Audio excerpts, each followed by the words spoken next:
Hello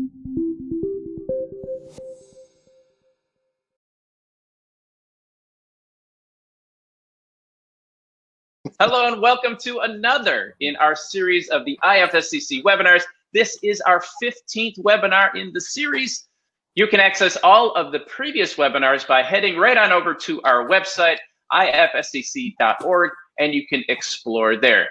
Now, before we get started, I want to point out a few things. First of all, there is the chat box. I want you to, if you're coming on right now, post a hello in the chat. But as we're doing this discussion and you have questions, feel free to post your questions in that chat box. And we're going to get to answering questions at the end of the presentation. So we're going to have about a 40-minute talk, and then we'll have about 20 minutes of answering audience questions. So if you have questions, put them there. And I want to tell you this. We do questions kind of in order. So if you have a question that you want to make sure that gets answered, put it in early because we usually don't get to them all. Also, if you have technical problems, first thing you want to do is hit that red reconnect button that is at the top of your screen. I believe it's at the top of the screen. It's just this little red thing. You click it, it reconnects, everything happens. But if that doesn't work, then what you want to do is hit that refresh button on your browser. And then if all else fails, because sometimes it is, it's the vagaries of technology, just remember we're recording all of this so you can watch the replay later. I also want to point out that we have a special offer running. This is actually a webinar, and we're going to be talking about this book, and I have just published an offer. So you should see the offer right above your chat box. It also has a picture of the book. Now, it is possible that the panelists here don't see that, but you in the audience, let us know. Are you seeing that offer? And hopefully you are. Actually, Mary Lynn probably knows it is. So anyway, that's going on. We'll talk about that special offer. If you'd like to purchase the book, that offer will be listed on the screen, so you can just click the link there. But if you can't see the offer, it's not working for some reason, we are going to be sending an email link after this event, so you can see it there. All right, I'm very excited about today's webinar, and let's see if everybody is online. We've it looks like Jane has disappeared, but she'll get her camera back on. I'm very excited about this is a little different than our usual webinars in that it's a panel discussion with the authors, editors, and promoters of a new book called Discovering Cosmetic Science. Now, we are going to take the first part of this webinar to talk about this book. And we're also going to talk a bit about communicating cosmetic science. And we're going to try to focus this on chemists and how you as a chemist can communicate science with the general public, with your marketers and such. And then we're going to finish up with questions and answer sessions for our panelists. Now, let's talk about this book for a second. I was first made aware of this book via Twitter, which just goes to show that social media isn't a complete waste of time, although it often is. But you can actually learn about new things there, and I thought it was great. After investigating a bit further, I thought it would be a great idea to get the authors on a webinar and just talk about the book, whose main aim is really to educate and inform the public and the wider science community about cosmetic science. Now, while the audience for the book is targeted at people outside the cosmetic industry, I also think it's a great primer for people who are in the industry. I mean, it so often happens that when you get started in the cosmetic industry, that the company that you work for, they kind of make you specialize in some specific area. I know that when I started working in the cosmetic industry at Alberto Culver, I worked on the VO5 shampoo and conditioner products. And of course, I learned a ton about formulating shampoos and conditioners, but I didn't make lipsticks, I didn't make deodorants, and pretty much any other products I didn't make. My company actually didn't require me to do that, so I had to learn a lot of these things on my own. And so if you're anything like that, if you've been pigeonholed at your company, a book like this will actually round out some of those areas which you might not have experienced. I highly recommend, if you're working at a company that has pigeonholed you like that, I highly recommend that you learn all the other areas of cosmetic science, whether your company needs you to know that stuff or not, because eventually they might, or eventually you might work for somebody else. You should always be learning as a cosmetic chemist. You really want to be a complete cosmetic chemist. And this book is a great way to do that. Discovering Cosmetic Science really covers a wide range of topics from cleansing products, hair care, skin care, oral care, color cosmetics. And I'm going to let the authors talk a bit more about the details of that. But I was very excited when I learned of the existence of this book and who the authors were. Now, in addition to the great information about the book, we are going to talk a little further about the ideas of communicating cosmetic science and how you, as a cosmetic chemist, can really best communicate with the general public, your marketing department, and really anybody else who asks you about the topic of cosmetic science. I know when I have gone to gatherings or parties back before the pandemic, we used to do that, people would actually learn that I was a cosmetic chemist, and they would say, hey, I'd love to, they'd ask me questions about all kinds of things. Does this work? Does that ingredient do anything? And it's nice to be able to actually credibly answer these things. So being able to communicate what you know is vitally important to growing in your career as a cosmetic chemist. All right, after that introduction, let's get into it. But before we start our discussion, I want to briefly introduce all of our panelists. First, in alphabetical order, we have co-author Steve Barton. He wrote a lot of books, so say hello, Steve. Hi there, how are you doing? Next up, and it looks like we're having a little issue with Jane here. Jane has disappeared. Try to come back online, Jane. Well, we will skip Jane for the moment. Next, we have Paul Cornwell, who is co-author of the book and the business development director at TRI Princeton. Hello, welcome, Paul. Hiya.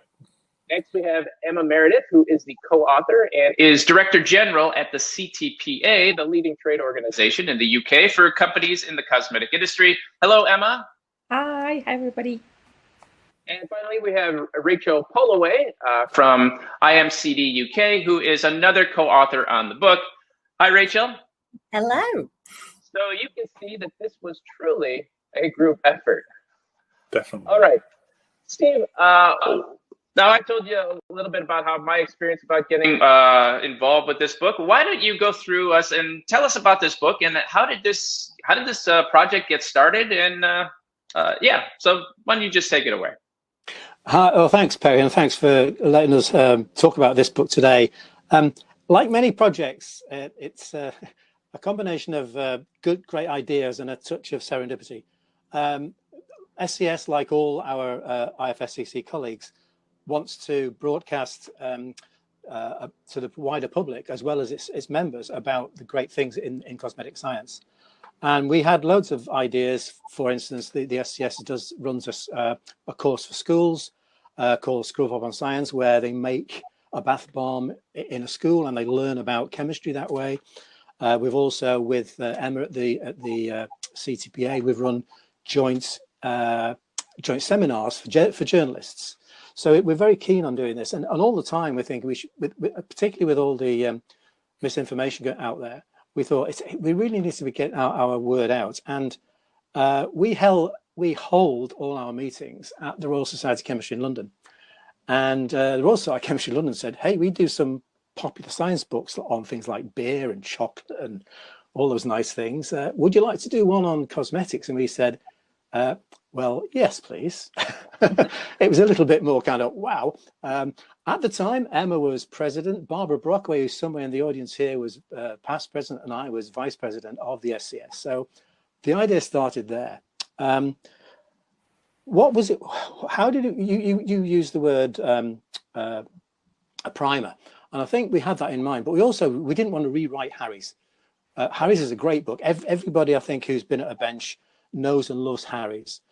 We wanted it to be kind of a few stories, because people engage with stories. And you said yourself about getting marketing engaged. You do that by telling stories.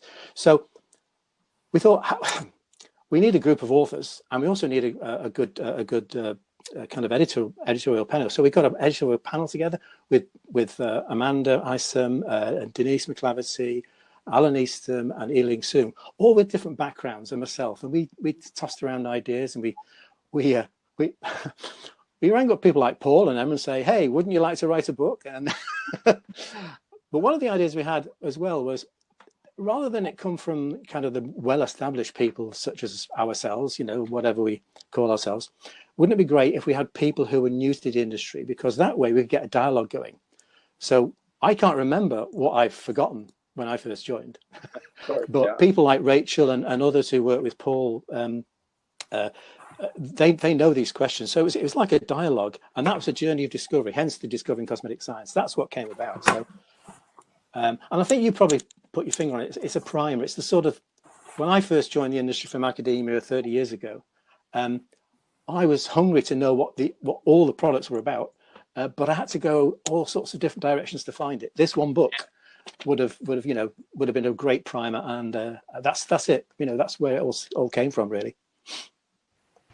Yeah, absolutely. Now, as we said, this was a group effort, and you had a number of different authors. How did you guys? Let's talk about the various authors. Paul, you were involved in writing the chapter on hair care. Yeah. So how'd you come about the topic, and how'd you cover that? Like you covered some of the common questions about hair, and where'd you get those common questions and such? Yeah, it was an interesting challenge, this chapter, because it wasn't like the usual review article that you normally write. It was a combination of telling scientific stories, but also exciting people and introducing them to something so they want to know more, sort of thing. I think that was the idea. So it's quite different to what I'd done before. But I'm quite passionate about hair care. And I just wanted to sort of give that passion to the reader, if you like, to go, oh, this is a really interesting subject. I never really thought about this, never really thought how important hair care is and how diverse it is and how many different scientific areas hair care covers, all the way from, understanding protein structures and biochemistry and the follicle biology and dermatology for the scalp, all the way through to understanding the chemistry of the shampoos and the conditioners and your VO5, and then your styling products and your colorants. It's huge, and there's something for everyone really in hair care. And I just wanted to excite people about it because it's a category that is it's the second biggest category in cosmetics. I like to remind people of that. Hair care, but hair care is not as big as skincare, but it's the next biggest one. So we're at the top table, hair care, and we need good people doing hair care science. So it was just a way of like pulling people in. That's the way I saw it, anyway. Yeah, and everybody has hair, or mostly. Which always reminds me of that. It's really important, and it's important commercially because it's worth so much money, but it's also important for health. Nice little statistic. I've been looking up some statistics for the viewers today. 50% of the people in the world have some level of dandruff. So nearly the majority of people have a scalp condition. In fact, in surveys that we've done at TRI Princeton, it's 70 or 80% have got some scalp problem of some kind. So washing your hair frequently is important, and then detangling and conditioning your hair and stopping it breaking and making it look nice is also important for your health. And then you get onto the well-being and the feeling of having good hair, and that's massive.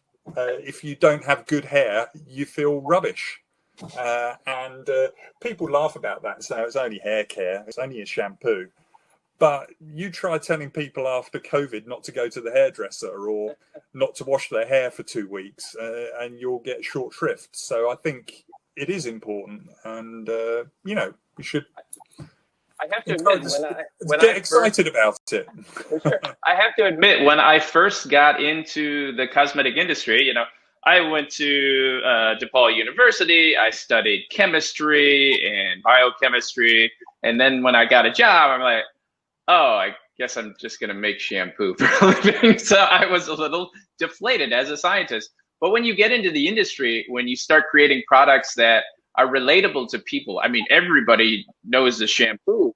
You know, there are researchers out there who are doing very important work, getting DNA sequences of organisms around the world, but it's just not really relatable to regular people. And I found that as a scientist in the cosmetic industry, being able to relate to people with the work that I do was made for a very gratifying career. And so, I was only going to be in the industry 1 year, and it's 28 years later, I'm still here. So go figure.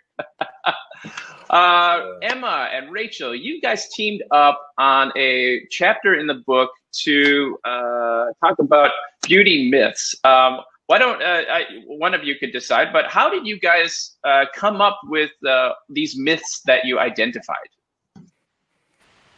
Rachel, do you want to go?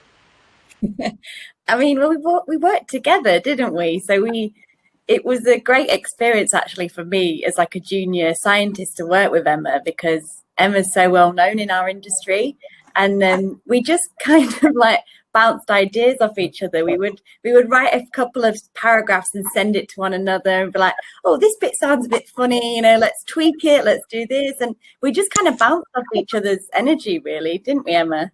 It was an absolute joy working with you, Rachel, I have to say. And for me, what was really important was to understand what somebody relatively new to the industry felt about the industry, how you felt about the myths that are out there, what were your concerns coming in to the industry. So I felt that was a really important perspective.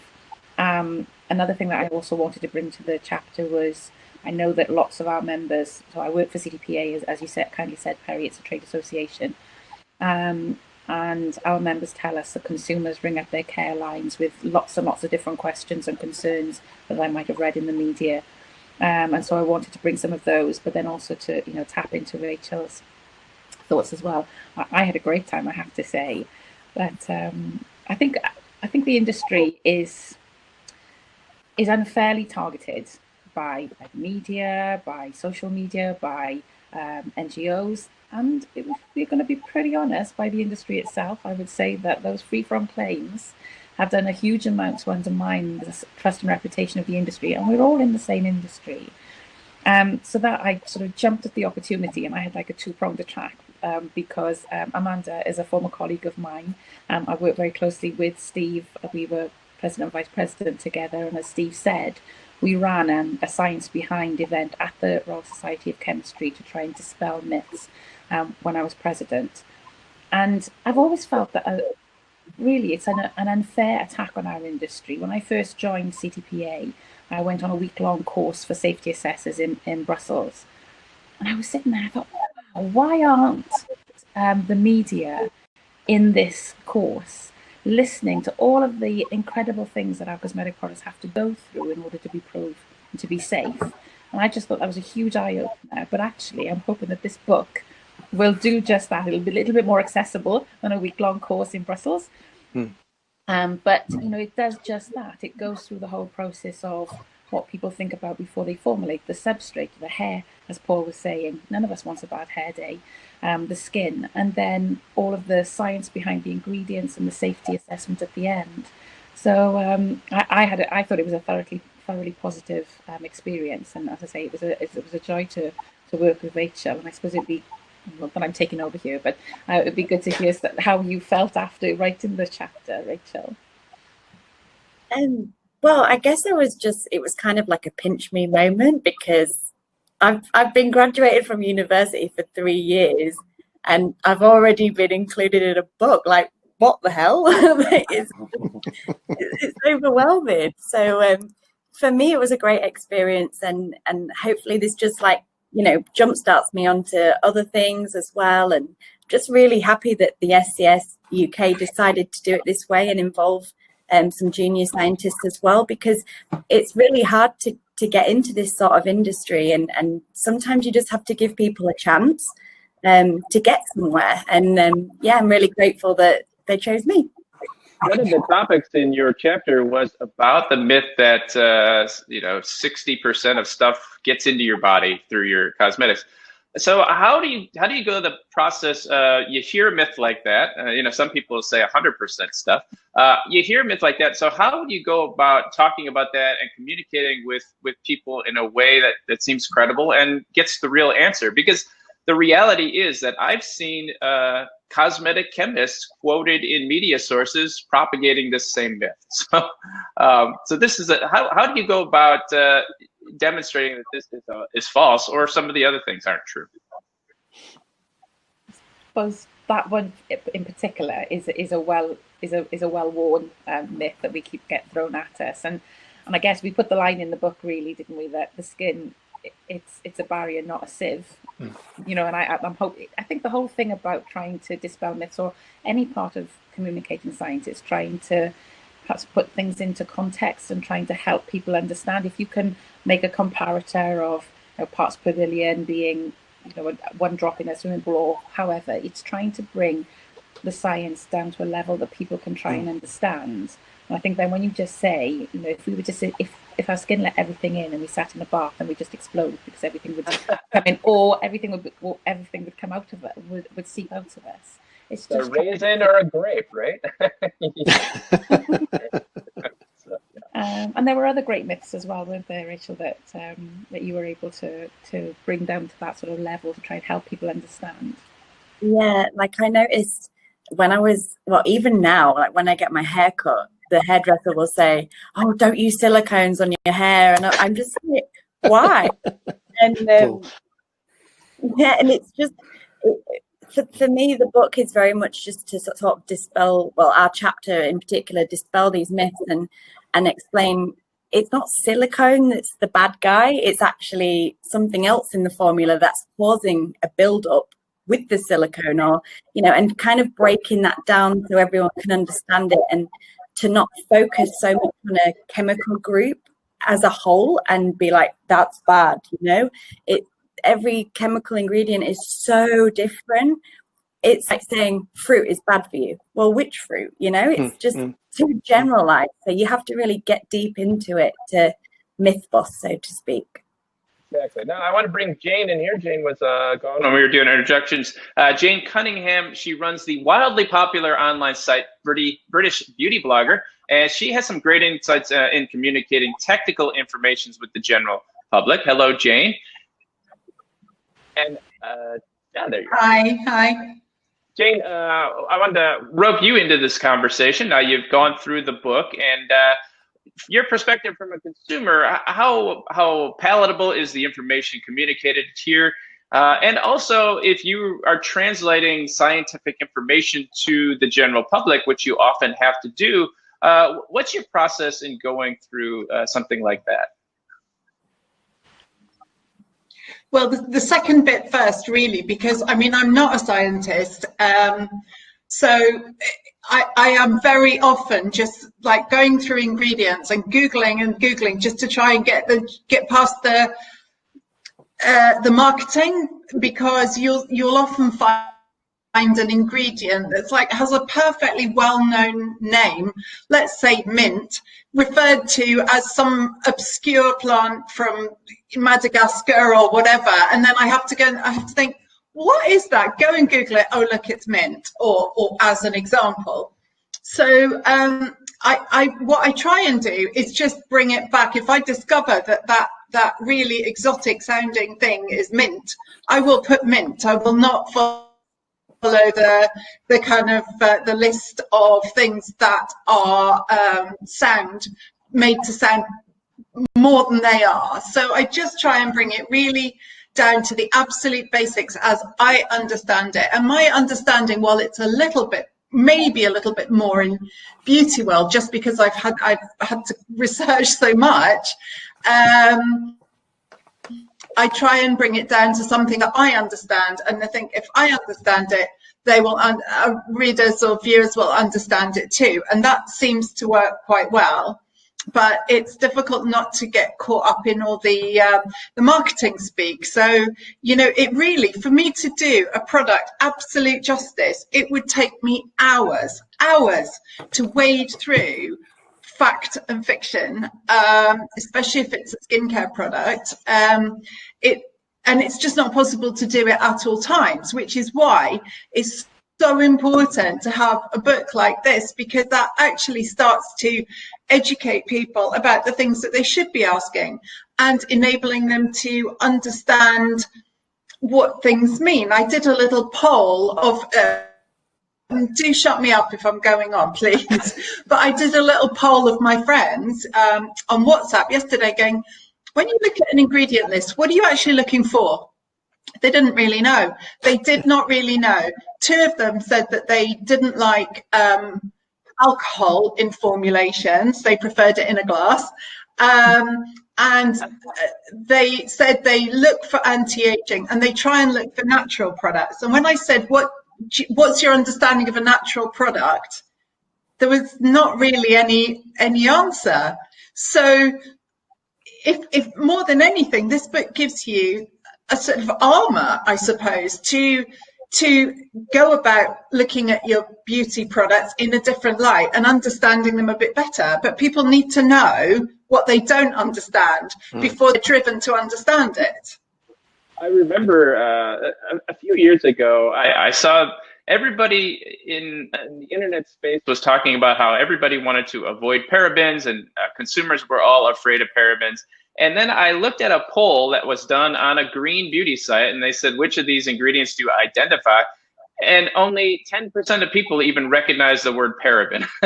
I had also done, I did a talk at a college, and these are younger consumers. And I asked them, well, how many people are afraid of parabens or know what parabens are? And, you know, less than 15% of the audience even knew what they are. I think sometimes we overestimate what consumers actually know about our products, and our marketing people, of course, react to that, and that can be a big challenge. Steve, now you were instrumental in this book and putting together, what were some of the chapters that you had worked on? Well, I was working, what we did as an editorial team, we kind of split up our attention to a couple of chapters each. So I did the one with Paul on hair care and with Claire Summers on color cosmetics, and then each of the different editors worked with the different authors, and then so we had a first pass with the editors, and then the editors came together and went through all the chapters together, and we were looking for, very often encouraging the authors to be, you know, to be more expressive and tell stories and put a few examples in. And it was a great process, and a great process of learning for us as well, because we had a kind of a very diverse editorship, and also some brilliant authors. It was a good learning process, and a way in which we thought of, well, how can we put that in? You know, how we use these little breakout things. So, for instance, you know, my good friend Stephen Kirk, who did the chapter on testing, always talks about safety as risk and hazard and exposure. So we had this great example, which we put in the book, because a perfect example of a risk and the exposure and a mitigation. So you think, if you're telling stories like that, that allows you then, as a cosmetic scientist, to talk to your marketing team and to people who bombard you saying you shouldn't be putting that in your product. Those are the sorts of ideas that we encourage the authors to bring out, and all the authors are great at kind of introducing examples like that. Actually, I want to talk a little bit about that authoring piece. Now, if you're a cosmetic chemist, and one of the ways that you can grow in your career is by writing articles for magazines. I know I started out writing for cosmetics and toiletries. Rachel, it looks like you do something for cosmetics and toiletries now. Yeah, it's a great place to start. I also had written chapters in books, but let's talk a little bit about the differences between working on a book project and then working on a formula project. If you were somebody in the lab right now, how might you go get started with writing an article or getting it published somewhere? It's a lot of work.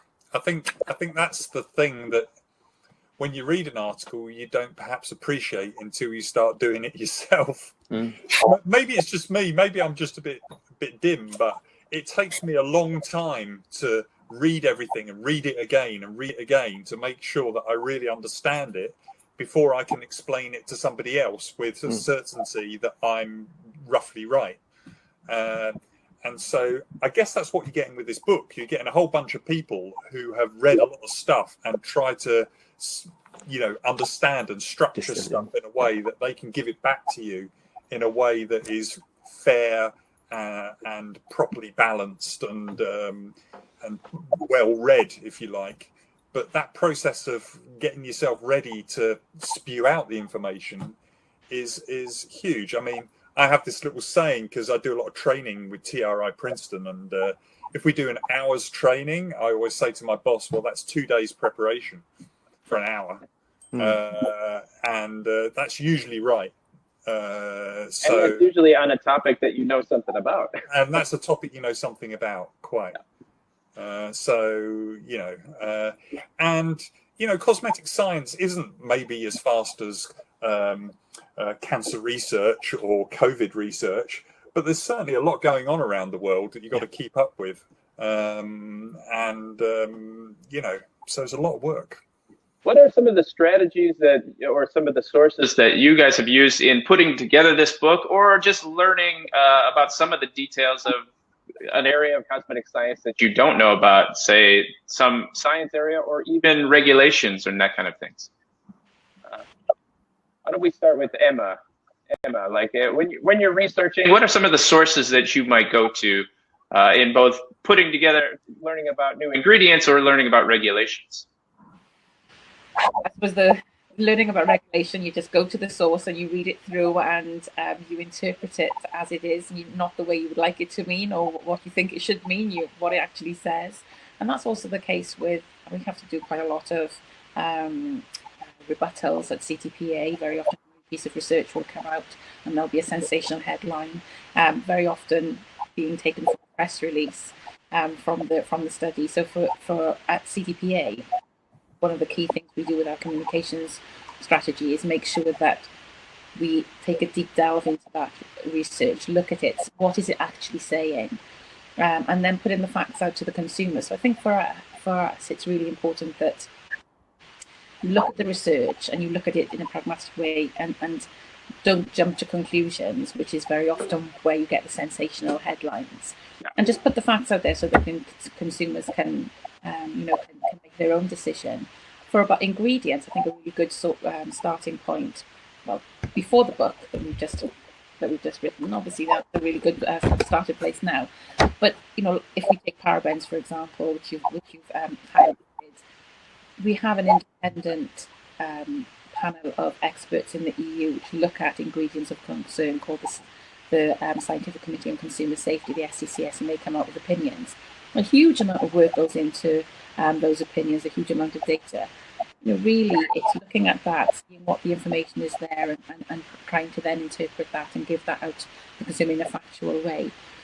So there are a huge number of resources. The CIR in the US, obviously the International Journal of Cosmetic Science. All of these great resources and tools. Looking at them, but making sure that you don't come to your own conclusion. I mean, don't fall into the trap as a scientist. You've got to be really open and seeing what are the actual data saying to you, not what you think it should say. I'd add to that, you probably need to look at the quality of sources as well. Yeah, I think the problem in cosmetic science is that there's a lot of magazines and website stuff where data is put, and frankly, it's not peer reviewed. It's maybe not that reliable. So you've got to kind of have like your cosmetic science glasses on when you look at this stuff. I mean, if it's in the International Journal of Cosmetic Science and it's been peer reviewed, by probably somebody in the world who's pretty expert in that area, you can feel reasonably confident. But if if it's just in a magazine, you've got to really take it with a pinch of salt. I'm sorry, but can I echo that as well, Paul? Because I think that is so important, and it's also being very careful as to why you are accessing that piece of information, for what purpose. Clearly, in this instance, we're looking at all sources in order to pass on information to the public of cosmetic science that we think we know, but we read up just in case. But very often in an industry, and I've been in this position many times, a new paper will come out, a single paper on a topic, and you think, wow, that's amazing, and you'll start to delve into that, and you think you've got a handle on it until you dig a bit deeper, and you maybe find another publication with a counter argument, and that's when I think this is when it comes to the telling stories idea. So the discovering cosmetic science, my attitude whenever I was dealing with marketing was to take them on a journey with me. So I would actually say to them, look, I've found this paper, but it sounds wonderful, but look at this. So this is developing science. And I think we're noticing this in the COVID era. There are established things which are, fundamental science. And then there is evolving science. So I think cosmetic sciences as a whole, like other sciences, need to understand which level they're working at. Is it the research end where things are still a bit hazy and not quite confirmed, or is it actually fairly secure? And does something suddenly overturn something that's taken as a pure axiom? So I think we really be really careful how we deal with science, and that's for me is the key to communicating science is understanding which of those levels you're working at. All right, and I just want to remind the audience, if you have any questions as we're talking with our panel about the book Discovering Cosmetic Science, feel free to post that there, and we're going to start taking some questions and getting to those. Someone had mentioned the topic of parabens came up, which is very popular. That really has changed the industry. Now, Rachel, I know in your chapter you guys covered parabens. Have you guys looked at what are things that people are using instead of parabens, or are parabens ever going to come back? Do you have any thoughts on that? I mean, I looked at some Mintel market research a couple of years ago, and parabens are still quite widely used globally, because as we know as scientists, they are very safe preservatives, and the least reactions happen with those types of preservatives. I think in the UK, I don't know about the rest of the world, but especially in the company that I work for in IMCD, we get asked a lot about things like sodium benzoate, caprylyl glycol, phenoxyethanol is kind of a bit of a touchy one at the moment. But those types of benzyl alcohol too, those type of preservatives are quite, they're what people are choosing right now, because to be honest, it's really about the inky name, because consumers Google something, and if it sounds nice, they feel like they can trust it, which is ridiculous, really. But that's what we're seeing that's what I'm seeing anyway. I don't know about you guys. Can I come in on there as well, Perry, if I may? Sorry, because obviously you talked about the science, and I think the parabens example is a really great but sad example of how people put a huge amount of store into one scientific paper which has been discredited. And I've never seen a result like it from one piece of research which did not prove what the papers or some people were claiming about parabens, and yet we've had this huge roller coaster of free from parabens when, as Rachel said, one of the very few non-sensitizing preservatives, really good to use, and we've kind of always then been struggling to find one when we have quite a small palette of preservatives to use anyway. So that, and I would say, that article was in a peer-reviewed journal, so we have to be very careful how we use and possibly abuse the scientific studies to our own ends, and then how as an industry perhaps we sought short-term commercial gain for long-term impact, because you could argue that people turned to other preservatives which had a more sensitizing potential, and then we had an issue with other preservatives. So we just have to be very careful and step back. So I think, and use the parabens as quite a sobering example for us as an industry.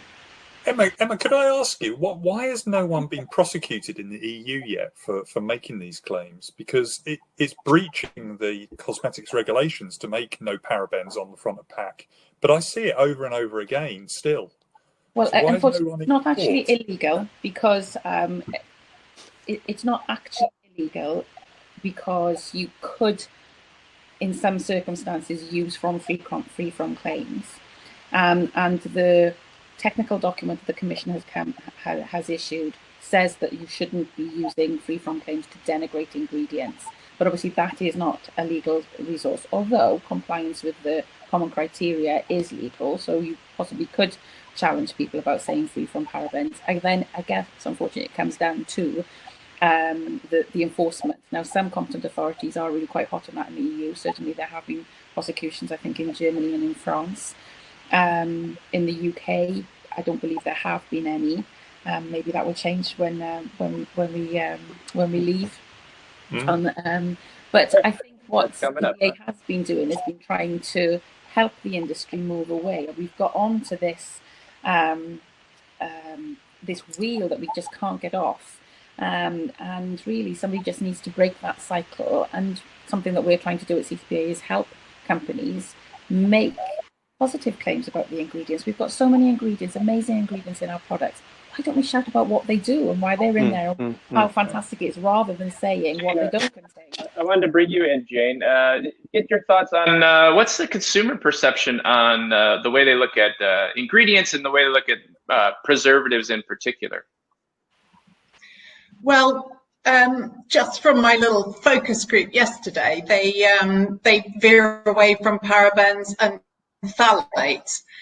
But I think if I asked if they knew exactly what they were, they probably wouldn't know. I think they're probably just kind of on the, like, we've heard they're bad, so therefore don't need to think any more about that, but are sort of peripherally aware to avoid it. But this is why formulators need to be more present within brands, I think. I think we don't hear enough from the scientists and formulators. We hear it when it's been run through the marketing mill and prettied up and that sort of thing. And I just think, you know, we need trusted formulators to speak to people, to consumers, to explain to them what it is they're buying and why their skin might need it.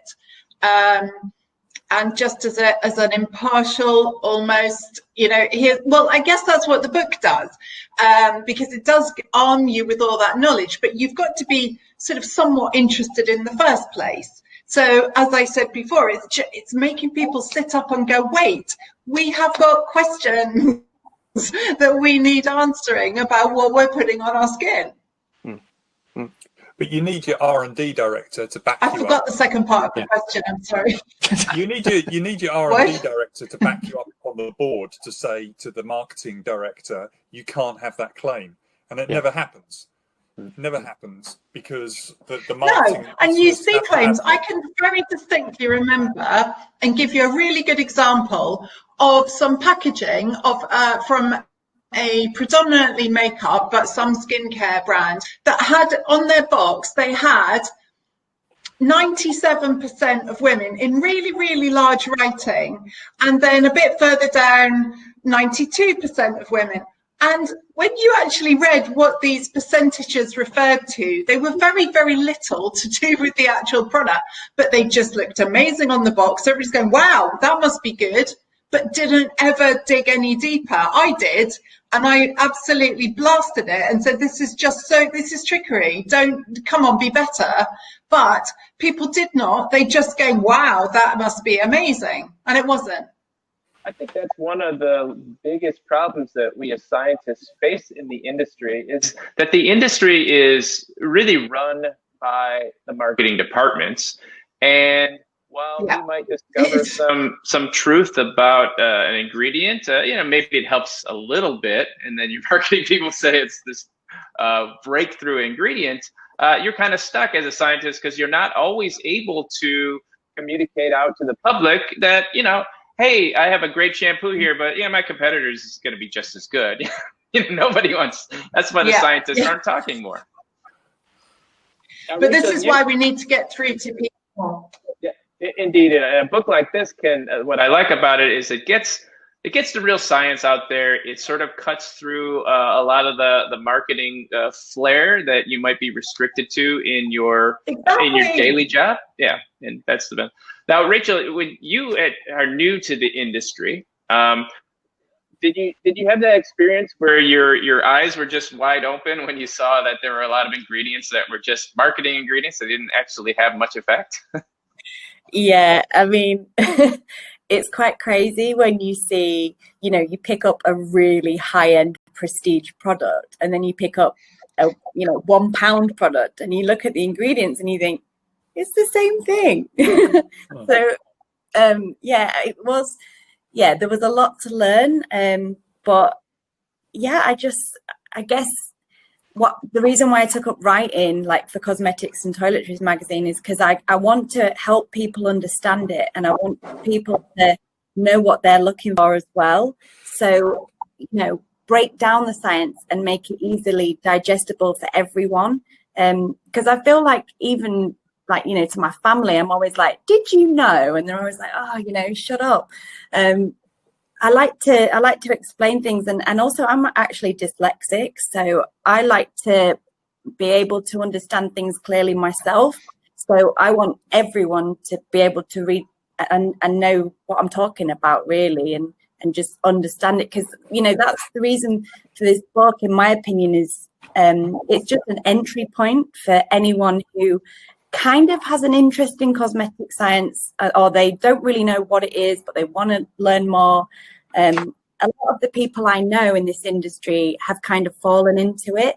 So they've done like a chemistry degree or a biology degree, and then later in life they've discovered cosmetics and they've kind of fallen into it or transitioned. But this book is just great because there's a section at the back and it tells you the different careers that you could have in cosmetic science as well. So I remember when I finished uni, someone said to me, oh, do you want to go into MPD? And I was like, yeah, I do. But I didn't have a clue what it meant. And it's good that you can look in this book and see MPD, new product development. Oh, yeah, maybe it's just more, it opens it up nicely for everyone. We do have a question from the audience from Charlotte. She says she's in her last year as a pharmacy student in Belgium. Do you guys have any tips of how you can break into the cosmetic industry? Well, I'm a pharmacist. So two pharmacists. So, there's a lot of us from pharmacy, who broke out and got enticed into the black arts of cosmetics. We were going to change the world and solve cancer, but ended up making hair products. But we're happier for it. But yeah, the thing, what I did to answer your question, I did some PhD research in skin delivery, and that path eventually led me on to doing skin stuff with Unilever, and so it all started. So I guess if you're a pharmacy student and you want to get into cosmetic science, think about doing some postgraduate research, or maybe the diploma, the SCS diploma, which is a very good way of staging to get yourself in. Or what's really good nowadays is have a look at the master's courses that are available. So some very good one-year master courses you can do, which can really introduce you not only to the world of cosmetics, but also to a lot of potential employers as well. And certainly getting involved with like the SCS and groups like that. Go ahead, Emma. No, that's exactly what I was going to say, Terry. Join your local cosmetic scientists or cosmetic chemist association, because networking is a fantastic opportunity. Go onto the website of your local association, or go onto the SCS website in the UK. I'm going to little flag CTPA. It just highlights perhaps some of the courses out there that Paul rightly said, or just the companies that are around. But get involved, join your association, networking and being part of that industry. For me, that I joined the SCS not long after I joined CTPA. I'm a pharmacist as well. I came from hospital pharmacy to the industry, and actually the SCS has been incredibly generous to me. I met so many brilliant people, you get to know. It's quite a small industry, really, a bit like the pharmaceutical industry. It's quite a small industry, but it's great to get to know people. I think that's one of the most important things that you know, as a scientist or learning science in university or something, you don't really learn anything about getting a job later. Maybe you learn about becoming a professor. But one of the things that you have to know about the cosmetic industry, and this might be true of other industries, but most people will get a job because they know somebody. They knew somebody who was at the company, or, you know, your second job is definitely going to be because somebody knows a job is open up. Yeah, that's how I got in as well, Clary, because just meeting people at conferences, you know, academic events, and so. Absolutely. Okay. Paul, one of the questions was, Brenda wanted to know, is ethnic hair care discussed in this book? Not a great deal. But watch this. Well, there's two things to say. Well, are we getting another rumor started here? First thing to say is, if you go to the TRI website and then you click on TRI Library, you can go to the proceedings of a conference that we held 2 months ago on ethnic scalp and hair care, which was very successful, and there were some very good presentations there. Get hold of us at TRI if you want access to the videos of the presentations, and we can help you get hold of those. So if you want to learn about the latest in ethnic hair care, go there.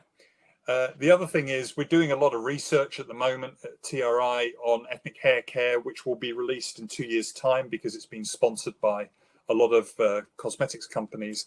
But I think what we've seen is a real boom in interest in ethnic hair care, which is fantastic. You know, when I started hair care, it was all about straight hair, tresses and combs. Now at last, we're talking about the 60% of women who have curly hair. And we're interested in making better products for them and understanding not only the health of their hair and how their hair breaks and how you can strengthen their hair and all that sort of thing, but also their scalps, because something we've learned a lot about in TRI recently is how having different types of hair curl affects your scalp health, and that's an area that's definitely going to be to forgive the pun, growing and growing. I think what that highlights, I think, what Paul is saying there, Perry, is that we have to take a lot of really tough editorial decisions about how deeply to go into stuff. The Royal Society of Chemistry gave us a brief of around about 200 pages. And, you know, you have to be really focused. And there are things we didn't put in here, which we'd love to have put more in. Yeah, so who knows how that'll develop, but it's a great start. It's a great start. And then we also highlight further reading. So each chapter will say, if you want to know more about, there is a further reading hint. So. Yeah, well, I think what you find in a lot of books, the first edition has this much information, then edition 2 has this much, and then by the time you're at Harry's, you've turned one book into Harry's version 9 has 3 books and thousands of pages. So certainly topics that there are topics that weren't covered that could be added for sure, which is more opportunity for chemists to write chapters. Right? Yeah. Paul, I wanted to talk to you we have about 8 more minutes here. And one of the questions I wanted to talk about is... Sorry, I'm having problems. I'm having problems with my say it again. I'm having problems with my... That's all right. You're involved in setting up conferences. And if you're a cosmetic chemist, when somebody's looking for speakers, how do you find those speakers? So if a scientist wanted to get involved in doing a talk, what are some of the ways you might get invited to speak? I don't know. I hope you can hear me because you were a bit blurred. Okay. But I guess when we're organising conferences with TRI, we have a scientific committee, just like most conferences, and you have a network of people you know. And so I guess thinking about it, I've never really thought about it before. You've really got to network and get known, because people tend to pick up with people who they know are good at something or good presenters, or they've seen them present somewhere and they know they're a good presenter, because not all good scientists are good presenters. Right. So, if you've seen someone who presents well, you often invite them again to present because audiences like them. And, I guess the main way of doing it as a scientist is to write some good publications, right? I mean, it's as basic as that. I think that's usually it.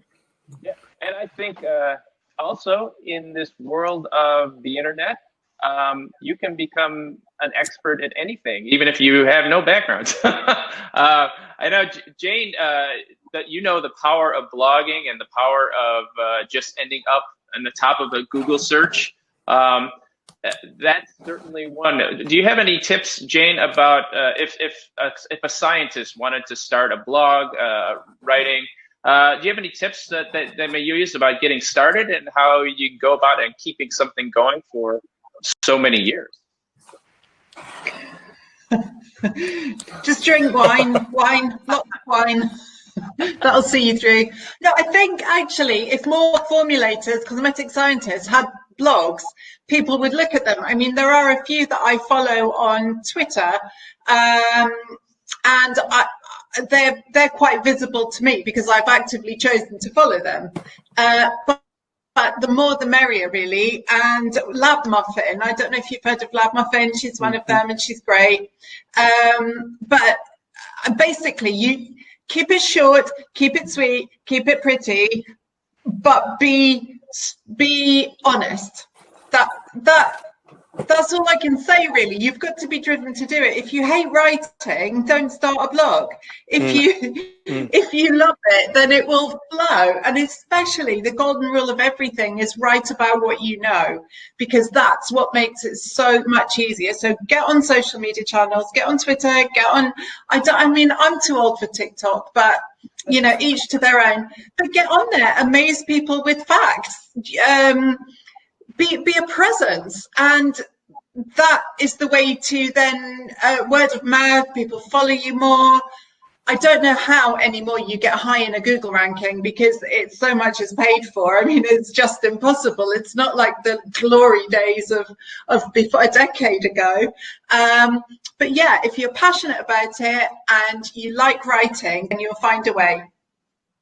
Well, one of the things that I found is just in writing and showing up on the internet is you'll find that when a reporter is writing a story, they're going to go to Google and they'll type some question. And you want to be one of the first people that come up. I know that if you go to Google and you type the word sunscreen, the first thing that comes up is not a sunscreen brand. It's the Environmental Working Group, sort of a non-science-based group. And they're giving advice about sunscreen, and they're outranking even like the Academy, the British Dermatology Academy, and the actual experts. And what we really need is scientists out there publishing things. And because the more you publish, the more likely you are it is to rank in these search engines and just to get the truth out. And I think one of the ways you get noticed by people so you can go speak at conferences is because conference organizers, they also go to Google and they do searches. So find a way to be seen. Okay. Well, one of the nice things about this book is that it gives you space to do something a bit longer, to construct a more lengthy narrative and a deeper. I mean, everything's got its benefits. Obviously, a short blog is fun and engaging, and it encourages you to read more. Blah blah blah.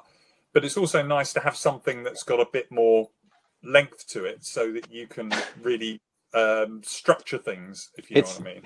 It's really interesting you say that, Paul, because when the first was book, when Emma and Barbara and I sat around at the beginning with this idea.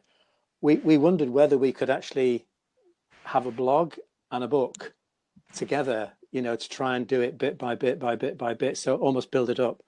That became a bit of a kind of hydra, you know, as a monster to organize. So this is why we came back to this idea. Let's just let some people work together to tell the stories about what's in that particular area of technology, and let's make it about the science. Let's make it, you know, accessible science. You don't need a PhD to read this book. Let's make it about the science, and let's make it some facts you can use, and then we can add those blogs in later. And people like Jane have been brilliant because she said some really nice things about the book, which is lovely. But hopefully more people will read it. And the fact we're out of print for the first run and going into the second print run as of yesterday. So yeah, we're clearly doing something right. So it helps in the discussion, but it's also something about the knowledge pyramid. If everyone's heard of that, it's kind of like your blogs are like your bits of data on the bottom of the pyramid, and then if you bring them together, you turn it into knowledge, and then you bring your knowledge together and you get wisdom. I like to think that each chapter in the book has a level of wisdom about it and a level of balance about it, so that when you're going into a subject, you've got the whole picture, and the things that are important are at the front, and the things that are less important are at the back, sort of thing. So it's kind of like it's somebody's wisdom from many years of looking at it that to pull it together. I mean, I've read some of the other chapters, and you know, they're really good introductions to those areas, built on lots of experience. Well, that's a great summary. Now we're coming to the end here. I'm sorry if we didn't get to your questions, but you know, we've only got an hour here. I want to give everybody a last chance to say a word. So who wants to go first? Maybe Jane. Jane, you got any parting thoughts for us? Well, thank you for having me. It's great. I really love this book so much, but I do actually think you need to start the blog as well, because not everybody digests content in the same way, and you have to start offering up different ways to digest the content. And people should know it. Consumers will be the better for having read it in whatever form, long form, short form, for whatever, however they read it. They'll be better for knowing what they will then know. Look out on SCS social media. We are going to be putting out a few little clips of videos and things, which will kind of take snippets of the book. So that's one area we're looking at. Emma, you have any last parting words for us? Is that to me? Sorry, I didn't hear them. Yeah. Yeah, I would say that, well, first of all, thanks very much for this opportunity, and also it was an absolute pleasure to be part of the book. But I think that, to your point, Jane, I think it is really important that the scientists within their companies be ambassadors for what they do. So Rachel is doing a fantastic job of that, and consumers and people relate. If somebody is there saying things from the heart, this is what I do, and this is why I do it, and this is why I'm passionate about it, and this is what this means. So I think that as well, you know, just and then directing people to the book if they want more is a really good way of expanding people's understanding of this amazing industry, which is safe, which is fantastic, and which is, you know, I'm very proud to be a part of. Making the world cleaner. But sorry, I know it's not Perry. I know it's not my turn, but can I just say there are a lot of vacancies for trusted voices within the beauty industry. Step in them because they're there. Absolutely. Paul, do you have any parting words for us? Yeah, come to London in 2022 for the IFSCC conference. Yes. Absolutely, yes. I hope to be there. Conference ever. Indeed. Rachel, any parting words? Yeah, I mean, I get contacted, I would say weekly on social media like Instagram or LinkedIn or whatever by young people that want to get into this industry. And, you know, I feel like I say the same thing every time, like, just go for it. Like, what's the worst that can happen? And I just want this book really just to be to help with all of those questions that people may have. And I just want people to take the plunge and start a career in cosmetic science, because it's amazing. It's not work. It's something you're passionate about. And yeah, I love it. And I'm sure other people will too. Indeed, thanks. And Steve, I'll give you the final word here. Oh, dangerous, very dangerous. But I just really want to shout out to all the people, the kind of acknowledgements in this book go to about 1.5 pages. There's so many people who have been in the background, contributing, supporting, challenging, building. People at the Royal Society of Chemistry were brilliant to work with. The authors and the editors. It's been one of those projects where, you know, you think that was really great project to be involved in, and thank you everybody, and thank you everybody who's made nice comments in the chat there. It's nice to see people enjoying and buying the book. So I might say, does anyone remember Steve Redgrave, the Olympic rower, who said, yeah, after his second gold medal, he said, if you ever see me getting into a boat again, shoot me. And after his third gold medal, he said, if you ever get to this. So I did say, after doing this book, if you ever hear me saying yes to editing the book, just shoot me. So hey. Well, with that, we have the offer still going there. We're going to send a replay of this, and we'll have the information in the email to you. But I want to thank everybody. Thank you for coming on. Thank you for a wonderful book. I'm looking forward to finish reading it. And there you go. And I look forward to talking to you in a future webinar. Thanks, everybody, and we'll see you. We're going to have a webinar next week, Thursday. I'm sorry. We'll send an email. Next Wednesday, we're having another webinar about sunscreens. I'm Perry Romanowski from the IFSCC Education Committee, and that is all for today. Bye, everyone. Bye. Thank you. Bye now.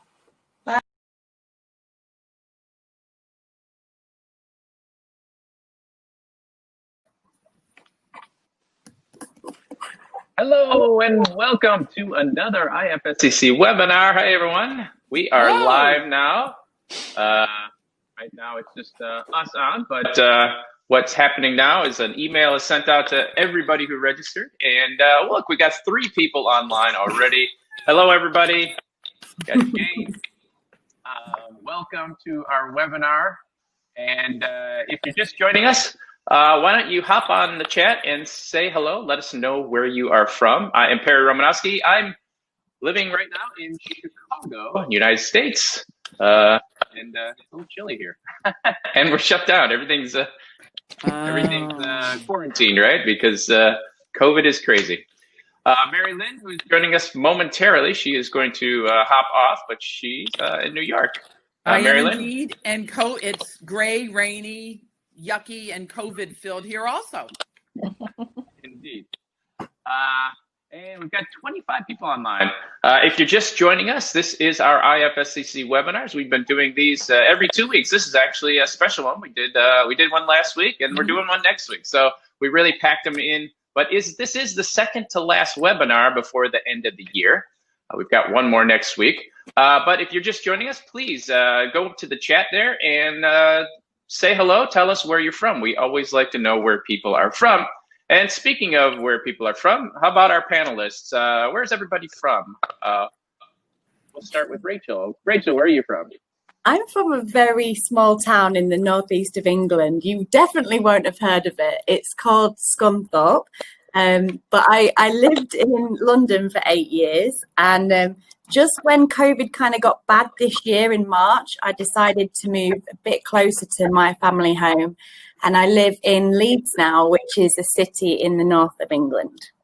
And actually, it's just getting dark. Oh, yes. That's right. That's right, yeah. What is it, 3 o'clock there? It's 10 to 4 in the evening.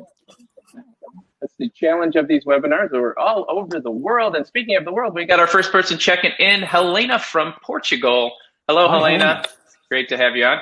All right, Steve, where are you located, Steve? I'm in pretty much the centre of the England, Nottingham. Which is and really it the is center also, of the world, right? It's also kind of grey and locked down. We are now in tier 3, which probably means nothing to the rest of the world, but in the UK it means the worst. Well, I did just hear that the UK approved a vaccine, and they're starting to roll that out. So apparently, yeah. You guys are first. There you go. Well, some of us probably more than others. Let's just say. Oh, let's just go. The advantage of that in the trial. Hello, welcome to everybody who is just joining us. Let us know where you're from. We've got Maria from Venezuela. Hi. Rocket students, look at that. Hello, welcome. Emma, hello, Emma. Where are you from? Hi, well, I'm actually in London right now, but I'm from Wales originally, from a little place called Merthyr Tydfil, right in the heart of the valleys in South Wales, renowned for its industrial heritage. But I'm in London right now, which is, it's going dark here. It's a little bit grey, but we're in tier 2, not tier 3, so we get a little bit more leeway. Not much, but a little bit more leeway. Excellent, welcome. Mary Lynn, I just got a note from Paul that he wants to get in, so we need Goodbye. you to disappear. So Goodbye. See you later, yeah, Mary. Thank you. Bye-bye. we'll see her in the chat. Okay, Paul, you should be able to come in now. Let me, I will eject her and I will bring Paul on. There you go, Paul. Our system only lets you have 6 people there. Jane, before Paul gets on, why don't you tell us, where are you located? I started off in Scotland, but now I live in London, which is where I am now. Oh, well, welcome. We're excited to have this this panel discussion about this exciting book. If you are just joining us, welcome. We've got Beth from Canada. So now we've got Canada, Venezuela, and Portugal. All right, we've got 3 continents covered, right? And lots of countries. So usually we get people tuning in from Australia every so often, although that would be pretty late. And speaking of Australia, next week, the webinar we're doing next week is located in Australia. So welcome. Okay, we're just waiting on Paul, and looks like Paul is finally able to hop on. We see your picture, Paul. Just need to click on the circle to see your camera. Oh, I felt rejected. Paul, It said you can't come in. It's full. And I thought, I'm only 2 minutes late. You just seem a little crowded out. So welcome, Paul. We were just saying hello. We're getting started. We will get started with this webinar in just 8 minutes, according to my clock. I like to be very timely, so we're going to start at the top of the hour. If you're just joining us, let us know in the chat room, where are you from? Say hello. We'd love to say hello to the audience. We've got 46 people online, not to mention the 6 people right here. So, wow, 52. This is a whole big event. Paul, we were just talking about where people are located right now, or where they're from. So, where are you right now? I'm sat in a place called Chester, which is not in New Jersey. It's Chester, UK, and it's just near Manchester and Liverpool, in the northwest of the country. So that's where we are. Well, welcome aboard. Welcome to everybody. We have a number of authors here. We have editors here. We have how many people have actually worked in the lab mixing stuff up? All right, we got half of us. I have 2. Yeah, I have 2. So, hey, there's Gary Noodle from Chicago. Actually, you know, Gary was my first boss when I got into the cosmetic industry, way back in 1992. So thank you, Gary. And it was a lot of fun times at Alberto Culver there. Rachel, what was the first company that you worked for? I worked in the cosmetic industry, Azalis. They're a chemical distributor. I started in the lab there, doing a lot of blue sky research. That was quite fun. Now, did you find any skies? Any blue skies? Unfortunately, no, but I did develop a blue lipstick, which was kind of cool. That is a lot of fun.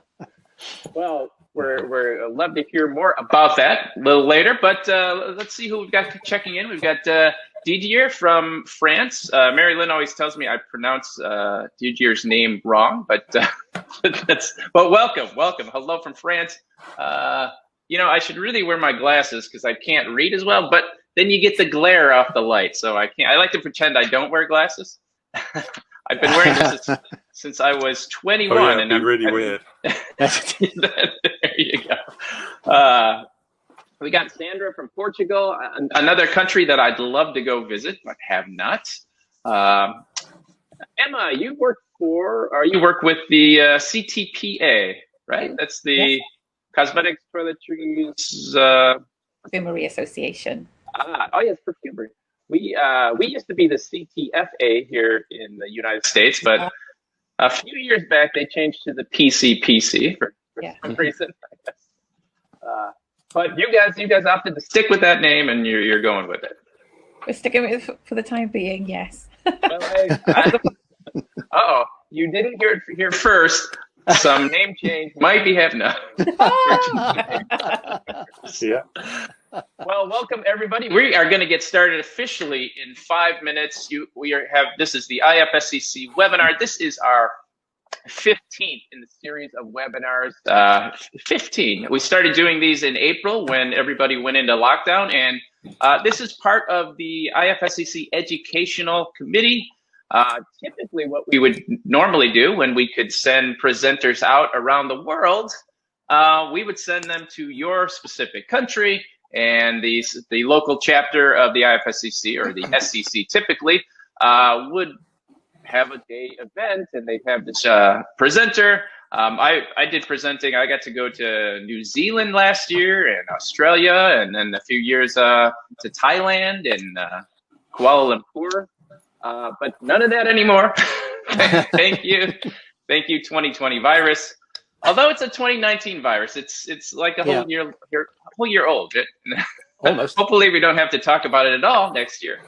We've got 68 people. Andrea from Argentina. Hello, Andrea. If you're just joining us, let us know where you're from. Say hello, and if you used to work with us, let us know too. My first boss came online here, so it was great to see you, Gary. Chrisley, hello, Chrisley. Don't know where she's from, but Jane, Yes. you have that famous beauty blog that I stumbled on, and you've been a beauty blogger for a long time. How have things changed in the years since you started writing about beauty products? How long have you got? It's changed so radically and rapidly. But that's one of the exciting things about being in the social media world, is that, you're constantly seeing innovation and exciting things happening. But it's a very, very long way from where it all began, basically. Indeed. Did you get started on that blogger.com, or did you have your own domain right away? Because I started on the free blogging software first. I had Blogspot. Yeah. And then I had to move. I moved sites, which was really traumatic, because anything like that is when your life's work is in someone else's hands to transfer over. It's all like, no. But yeah, no, I started off on Blogspot, and it was actually, I started off anonymously, and then someone outed me in print. So there was no point after that. So I just hi, it's me. That is an interesting point. When I started a beauty blog called The Beauty Brains, just around the time you did, I think back in 2006. But I worked for a company, and you had to pass. If I was going to write an article for a trade journal, which I did for Cosmetics and Toiletries, I had to pass all of my articles through my management before they get approved and edited, and before I could send them along. So when I started a blog, I knew I wasn't going to be able to be out on the blog as myself. So I started it anonymously also. Yeah. Which worked for the Beauty Brains, because we could be left brain, right brain, and cerebellum. I love that. That's such a go-to place for me. It was so good, because we were watching all the American blogs, which were much more kind of advanced at that time. There weren't really many blogs in the UK. So yours was you, Temptalia, Blogdorf Goodman. They were all people that just all the classics. All the classics. Well, we'll talk a little bit about that a little bit later, but we want to welcome everybody who's coming on. We just cracked the 100 mark. 100 people are online right now, getting started. We got Chris from Singapore. Hello. Jocelyn from the Philippines. Welcome. As you can see, we've got people from all over the world, and we have our speakers from the UK. And it looks like we are going to get started. Like I said, I like to be very timely, so let's get started. I got to put on my new character. There we go. Hello and welcome.